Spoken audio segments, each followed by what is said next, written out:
Hey, Thomas, how are you this afternoon? I'm doing fantastic. How you doing, Jonathan? Doing great. Awesome, All right. awesome. So, what are we going to discuss today? All right, so why don't we have a little bit of a more casual conversation about what's going on in our lives or people around us and what we're seeing from other friends or just associates that we work with. Hmm. I have a couple of examples. Obviously, I'm in the digital marketing field, so I have a lot of friends, associates that are also, small to medium-sized marketing companies, and we get together every few weeks and we just kind of talk about what's going on and what they're facing, what they're trying to uh, do more and do better. And Okay. one of the things that most of these companies, the people in the companies are facing is they're trying to figure out how to grow, how to expand, and still be profitable. I have a couple clients that in my own head, as I'm working in my own company, I see how things need to be. So it's interesting to hear from a different point of view from friends and other, associates or just partners that we work with. Um, they get more business a lot of times, they tell me, and then once they start bringing it in, they do all the math and they're not being as profitable as they once were. So when they Hmm. had, let's say, 50 or less clients, they were doing very well, being profitable, providing really good results. And then Hmm. it seems like when they're growing, 100, 200 more clients, they're starting to lose the quality, let's say, or maybe they're just not being as strict with how much time gets put into projects, and they're finding that they're losing some money on some projects. Okay. All right. I am. All right. So, you know what? I came across somebody in the last 2 weeks. It's a pharmacy. It's local pharmacy, but it's pretty well. They do some good numbers. Anyway, they had this new young guy come in, and he wants to basically set up a CRM that's going to basically hook up with the phone system. So him and I were chatting, and it gets expensive when you start connecting a CRM to a Right. phone system. So I said, "What's the issue?" He goes, "Oh, we're having an issue where we have customers that call during the day, and then we forget about them after we took notes, and we forget to get back to them." I'm like, "Okay." So he said, "We want to go to this platform that does XYZ on the CRM." So I said, let me ask you this question. How many of those customers are you having on a weekly basis? He goes, maybe 4 to 6 customers. Okay. So fair to say then if it's 4 to 6 customers, it's no more than 30 for the month. Oh, yeah, definitely. No more than 30. I was like, okay, that being the case, you're willing to triple the amount that the owner is spending currently right now because you can't or your team cannot actually handle following up on people that end up calling. And these are younger people. And you know what it is? They forgot how to use a thing called a pen and also writing it down. They just want everything at their fingertips. So this guy wants to spend, it would actually be an additional probably about $30,000 a year. You're muted. I think you're being muted. There. Yeah, you're good now. Okay. Anyway, so that was a situation where he's willing to spend that type of money. So but it's the owner's money, it's not his money. So I said, listen, there's a simple fix here, and you take it, you do it on an Excel spreadsheet, and you know what? One thing I found over the last like 6 years, a lot of these companies will spend a lot of money on these CRMs, and it's a waste of money in the end. Okay. Kind of what you were saying. Hey, we're doing this, we have production, but then when we look at our bottom line, it's not adding up because they have all these extras that they shouldn't have. So that's the one example that I can show on the CRM. What do you see on your side? Well, you know what it is when these people I know, they get excited. They think they're generating, 50 new clients a month or, 20 new clients a month. So they're thinking about all the money that they are bringing in, but they're paying more money to bring them in. They're having to hire more people in their company. And then they're not as strict, like their SOPs that they have in their company.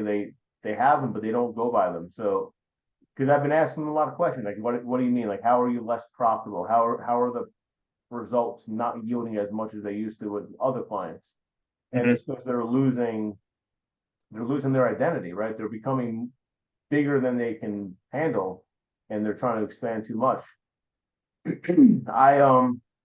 I myself was talking to, it's funny, this week we were talking to a few different people, because as a business owner, anyone out there knows if you're a business owner, you're getting solicited, dozens, if not hundreds of times every week.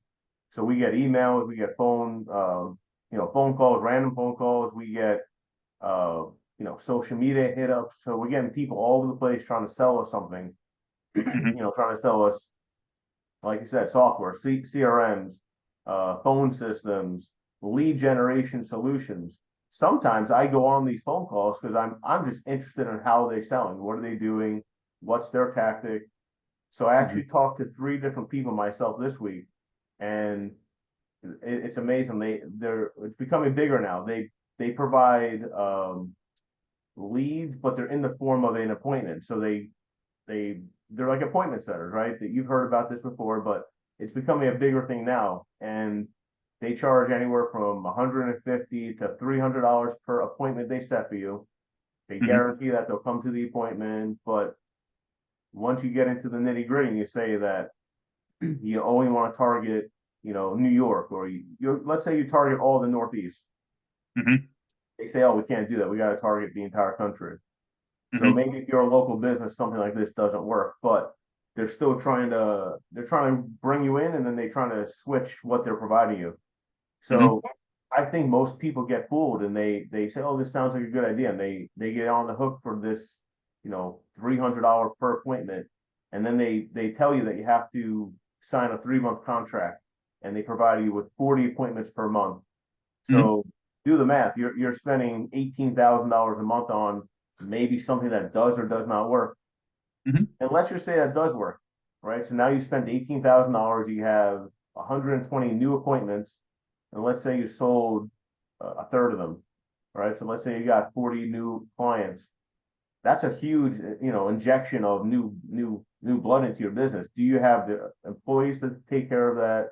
Do you have the skill set? Maybe they're not all in your wheelhouse. You took projects on that you probably shouldn't have, but you knew that you were paying for the lead, so you just took it anyway. So there's a lot of different things that people, maybe business owners, are doing that are not really to the standards, but they're just doing it because they just want more money and they want to figure out how to grow their business, but they're not doing it the right way. So really got to figure out, as a business owner, what do you want? Like, what niche do you want to niche down to something? Do you want to be a certain service provider only, right? Do you want to offer everything and be, providing no real good quality results, or are you looking to focus in one niche, one service, and be the best at it? I think a lot of people are just trying to do everything, and they rather take everything and be like okay with what they've delivered, but you Hmm. really just, as a business owner, you got to figure out what you want for your company and how can you grow, but grow, systematically and efficiently. So you're not gonna screw yourself over in the long run. Yeah, I met somebody the other day. I was at lunch. It just happened to be a casual conversation. It turned into a long conversation. Intelligent woman. She's a general manager of a chemical company. They have a lot of hotels and schools that they deliver to. Basically a lot of supplies that they deliver off of. So she wears multiple hats. I found out she's also the salesman, oversees operations, a company of about like 75 people. So in summary, she had five sales reps, and one's really kick ass, the other one's so-so. And there's a guy who's borderline, but he keeps growing every year. His territory is the furthest away from the office. So, but there's two of them, and she said the two came in last year, a year and a half ago, and were A players. Now they kind of like leveled off. So then she shared me, yeah, one actually, his wife's an attorney, became a partner. They have a baby. So he's more at like, taking care of the kid instead of going out for business. So I said, when was the last time you had basically fired somebody in the sales team? She goes, a year and a half ago. I go, well, I think it's time you do it. It's time to light a fire. And that's what you have to do. And I suggested her to go over to the university, and all universities have a career center. So speak to the person over there who runs the career center and say, hey, this is what I'm looking for. Then find out who the dean is of the business department. Go over, take them out to lunch, give them a call since you're a local company, it's a local university. And he'll actually point out students, but more than anything, they have former alumni that have graduated that always go back looking, hey, is there any job opportunities in the career center that companies are advertising in the local area? He goes, that's a great idea. I go, listen, you know what? Basics. It's returning to basics. The stuff with the CRMs, all these companies that say, hey, we'll get leads for you. You know what? Take the time. You have a team in front of you. You have to onboard them and train them and hold their hand. And you know what? Instead of going out spending money or having bringing in young people oh, if you spend X amount on this program, this is going to increase your business. Do what works and what has been working for your business. Right now, times are getting tougher and they're going to get harder. Banks' credit lines are shrinking and it's going to be harder to get any loan money. So just put in your head, I can't get any loan money. I can't get any credit. So I have to build from within and build my business that way and watch my margins. As far as your sales teams go, take care of them. You know what? Put them on plateaus. If they hit X amount, you'll get this percentage. And if they go over and above, then make it retroactive from down in the bottom. But make that goal that's above to go retroactive, make it a little bit more harder to attain, because if they attain it, everybody wins. They win and the business wins on their margins. That's the way to look at it. Your thoughts? I mean, it's all good insight. Just keep on, working towards your goals as a company, as a professional, and don't let other influence. Like when people have ideas, take it in, think about it. Does it really make sense for you? Does it make sense for your company? Does it make sense for the people working in your company? And I mean, don't make decisions quick. Really think about it, and I think it will be better off long term. 100%.